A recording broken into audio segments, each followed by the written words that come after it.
এটা মনে রাখতে হবে, রেল যদি এই সিদ্ধান্ত বাতিল না করে আমাদের আন্দোলন দীর্ঘস্থায়ী হবে।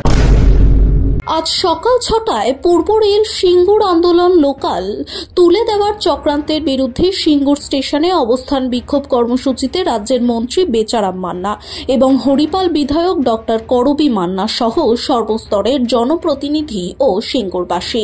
আমাদের তৎকালীন রেলমন্ত্রী শ্রদ্ধেয় মমতা বন্দ্যোপাধ্যায় সিঙ্গুরের মানুষকে সম্মান জানানোর জন্য, সিঙ্গুরের মানুষের অসুবিধার কথা ভেবে তিনি একটি লোকাল ট্রেন একজোড়া দিয়েছিলেন। সিঙ্গুর আন্দোলন লোকাল নামেই পরিচিত ছিল এবং হাওড়া বা বিভিন্ন স্টেশনে সিঙ্গুর আন্দোলন নামেই ঘোষণা করা হতো। রেল কর্তৃপক্ষ গত পরশুদিন নোটিফিকেশন জারি করে এই ট্রেনটিকে তুলে দিচ্ছে।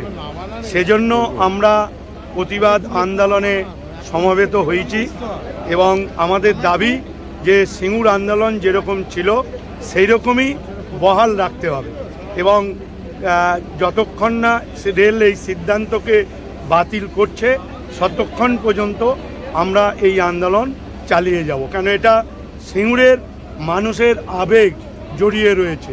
অবরোধ হওয়ার ফলে রেল সিঙ্গুর স্টেশন থেকেই হাওড়াগামী করে দেয় ট্রেনটিকে। পরবর্তী সময়ে আবারও যদি পূর্ব রেল কর্তৃপক্ষ না মানে এবং আন্দোলন লোকালকে যদি বন্ধ করে দেয় তাহলে আবারও আন্দোলনের সম্মুখীন হবে পূর্ব রেল।